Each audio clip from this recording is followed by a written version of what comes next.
Assalamualaikum warahmatullahi wabarakatuh. Halo teman-teman, perkenalkan nama saya Ibram Fadil Akbari, NIM 2020333363 dari Pendidikan Guru Sekolah Dasar Universitas Muria Kudus. Kali ini kakak akan menyampaikan suatu materi yaitu tentang diagram garis. Sebelum kita melanjutkan ke materi, kakak akan mengasih tahu dulu bagian-bagian dari menu kita, yaitu yang pertama ada SK dan KD, yang kedua ada tujuan, yang ketiga ada motivasi, yang keempat ada prasyarat, yang kelima ada materi, dan yang keenam ada latihan. Untuk yang pertama SK dan KD, standar kompetensinya yaitu siswa membuat dan menghitung diagram garis dalam pemecahan masalah. Untuk kompetensi dasarnya, siswa dapat membaca, menyajikan, serta menafsirkan kecenderungan data dalam diagram garis. Selanjutnya kita ke tujuan. Untuk tujuannya yaitu siswa dapat membaca, menyajikan, dan menghitung diagram garis dalam suatu pemecahan masalah. Untuk motivasinya yaitu jadilah berprestasi dengan kemampuan kalian. Jadilah orang yang hebat dan berbakat. Untuk selanjutnya kita akan bernyanyi bersama-sama dari lagu Anak Kambing Saya.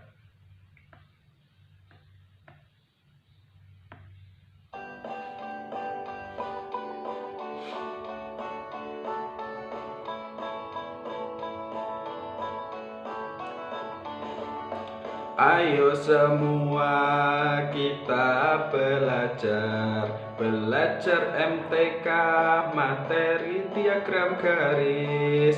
Ayo semua kita belajar MTK materi diagram garis. Ada garis vertikal, ada garis horizontal, ada juga titik koordinat. Ada garis vertikal, ada garis horizontal, itulah bagian dari diagram garis.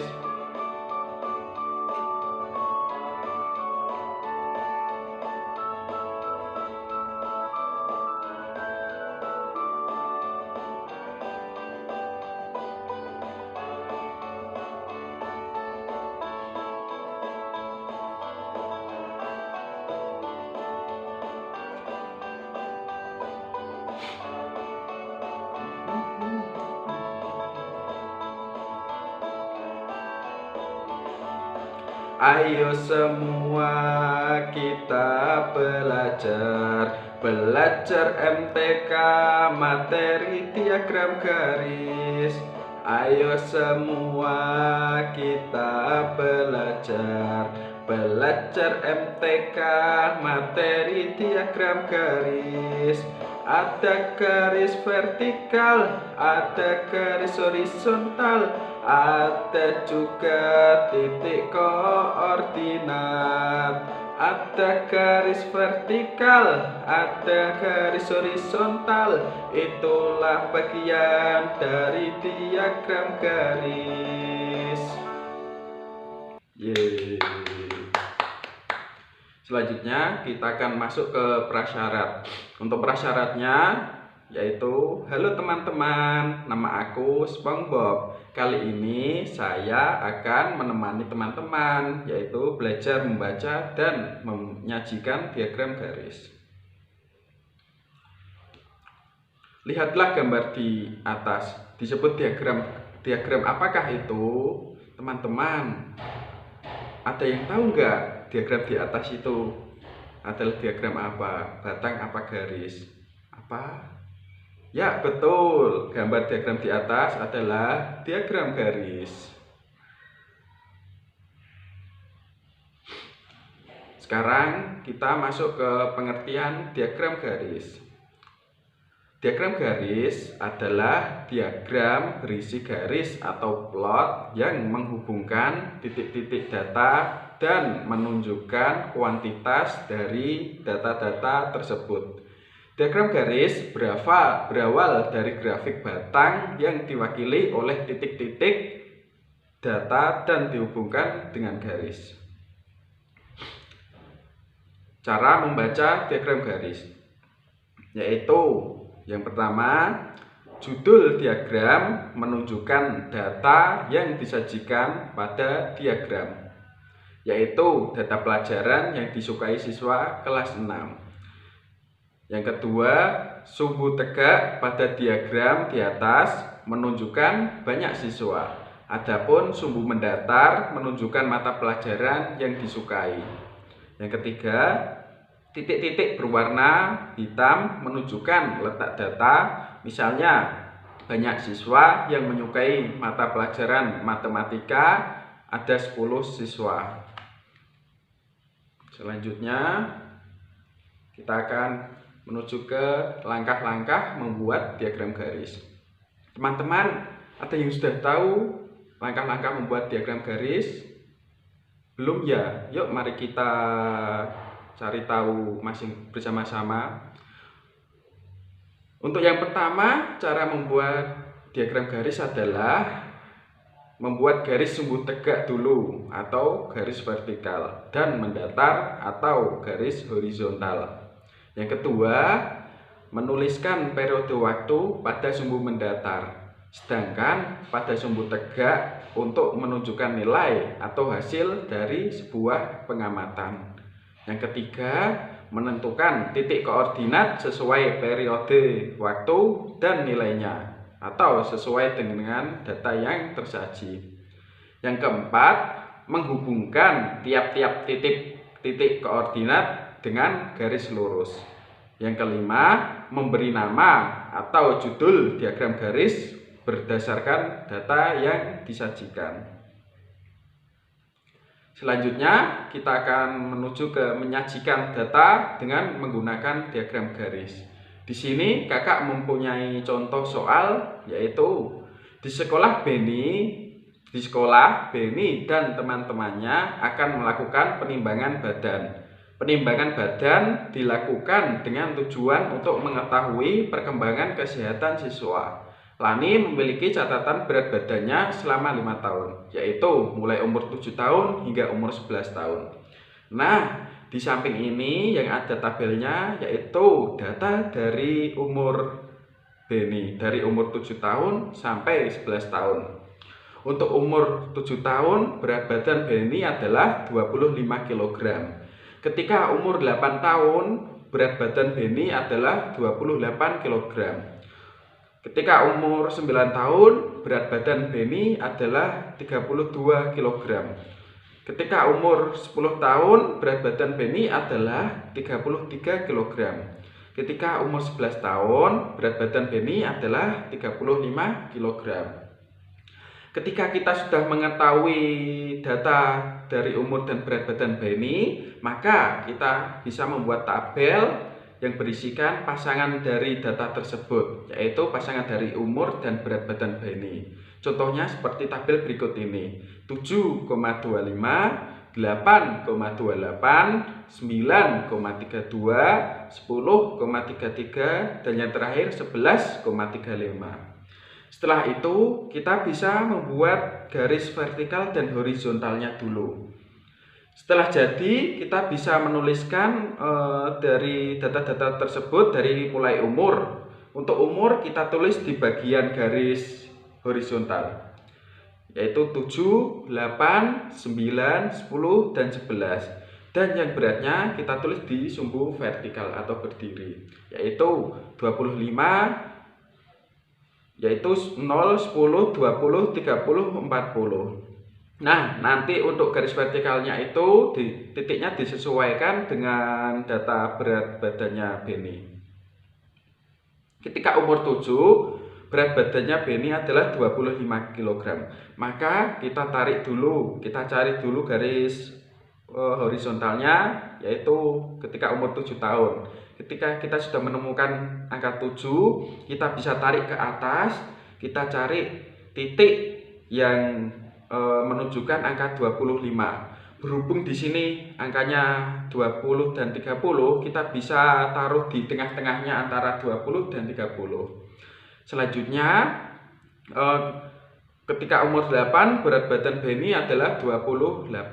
Kita bisa cari dulu garis horizontal yang menunjukkan angka 8. Setelah dapat, kita tarik ke atas dan kita cari titik di angka 28 yang sekiranya mendekati angka 30. Karena di sini garis vertikalnya menunjukkan angka 20 dan 30, tidak ada angka 28. Selanjutnya untuk umur 9 tahun kita cari lagi seperti tadi angka 9 dulu. Ketika sudah, kita tarik ke atas, kita urutkan dan kita cari di angka 32. Setelah ketemu kita titiki sampai seterusnya. Ketika sudah menemukan titik-titiknya semua, kita bisa gabungkan titik-titik tersebut hingga membentuk suatu garis. Nah, suatu garis itulah yang kita namakan dengan diagram garis. Apakah teman-teman sudah bisa membuat diagram garis? Bagus. Kakak senang apabila adik-adik paham atau teman-teman. Selanjutnya kita masuk ke bagian-bagian dalam diagram garis. Untuk yang pertama ada sumbu vertikal. Sumbu vertikal yang sudah kakak sebut tadi yaitu adalah garis tegak. Dan selanjutnya ada garis sumbu horizontal yaitu garis mendatar. Setelah itu ada keterangan sumbu. Keterangan sumbu adalah menjelaskan tentang data yang kita ketahui tadi seperti umur dan berat badan. Selanjutnya ada titik pertemuan antara umur dan berat badan, atau biasa kita sebut dengan titik pertemuan koordinat. Titik tersebut yang sudah kita lakukan tadi yaitu mencari data dari sumbu vertikal dan horizontal.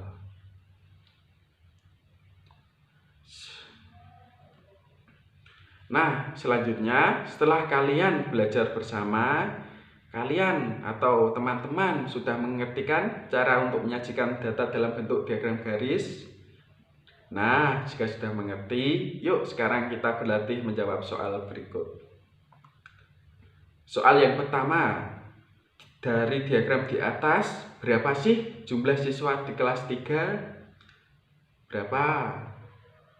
Tadi kita sudah belajar bersama, kita cari angka 3 dulu atau kelas 3. Jika sudah, kita ke atas dan kita lihat titiknya itu di angka berapa. Ya, betul. Titiknya di angka 25. Selanjutnya kita menuju ke soal yang kedua. Yang ditunjuk oleh anak panah disebut dengan garis apa tadi? Horizontal apa vertikal? Ya, betul sekali. Garis yang ditunjuk anak panah disebut adalah garis vertikal. Yang berdiri adalah garis vertikal dan yang mendatar adalah garis horizontal. Diingat-ingat ya. Kita menuju ke soal yang ketiga. Data berat badan Rigza dari tahun ke tahun seperti gambar diagram di atas. Di umur keberapakah berat badan Rigza naik? Yuk kita lihat bersama-sama. Untuk ke yang A, 5 ke 6 dan 6 ke 7. 5 ke 6 apakah naik atau turun? Ya, betul sekali. 5 ke 6 diagramnya menurun. Dan ke 6 ke 7 apakah naik atau turun? Betul sekali. 6 ke 7 diagramnya mengalami kenaikan. Jadi A betul atau salah? Tepat sekali. Jawaban A masih salah karena 5 ke 6 bukan naik tapi turun. Yang B, 6 ke 7 apakah naik atau turun? Betul sekali, 6 ke 7 diagramnya mengalami kenaikan. Sedangkan 7 ke 8 naik atau turun? Betul sekali, 7 ke 8 mengalami kenaikan. Jadi jawabannya adalah 100. Ya betul, jawabannya adalah B. Itulah tadi yang bisa saya atau kakak sampaikan kepada adik-adik semua mengenai materi diagram garis. Apabila ada kekurangan atau kesalahan yang kakak sampaikan, kakak meminta maaf. Wassalamualaikum warahmatullahi wabarakatuh.